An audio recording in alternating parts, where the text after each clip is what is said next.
You're watching TVC News Hour Nigeria. The committee set up by President Muhammadu Buhari to address the lingering humanitarian and development crisis in the Northeast has visited the Army, Navy and Air Force to solicit support. Defense correspondent Sifon Essien reports that the Security Subcommittee is seeking help in countering violent extremism as well as reconstruction of destroyed communities and reintegration of displaced persons.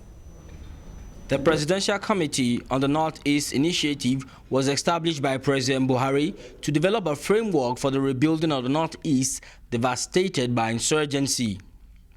The committee has developed what it calls the Buhari Plan, geared towards rehabilitating victims of the insurgency and rebuilding their communities.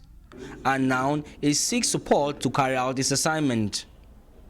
Led by its vice chairman, the committee's visit to the Nigerian Army, Navy and the Air Force is to ensure it gets the support it desires.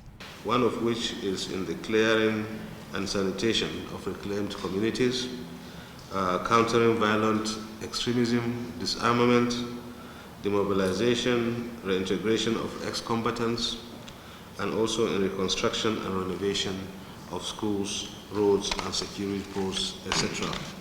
The military chiefs pledged their support, born out of the concern of the need for rapid development of the Northeast ravaged by insurgency. For you to please lend your voice to our subsisting call on the government of Borno State, in particular, and to the federal government for continued support on the infrastructural support, development of the access roads leading to the naval outposts.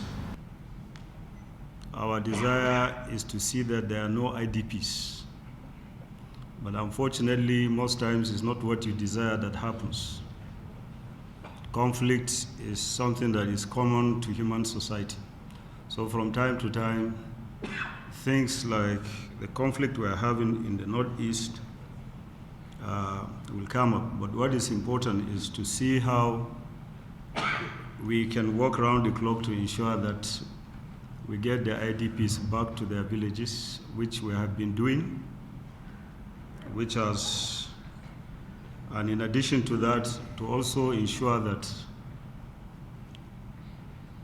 we support the IDPs in whatever ways we can to make their stay in these camps a bit comfortable. The plight of IDPs in the Northeast continues to attract humanitarian assistance, which are hardly sufficient. Sifon Essien, TVC News, Abuja.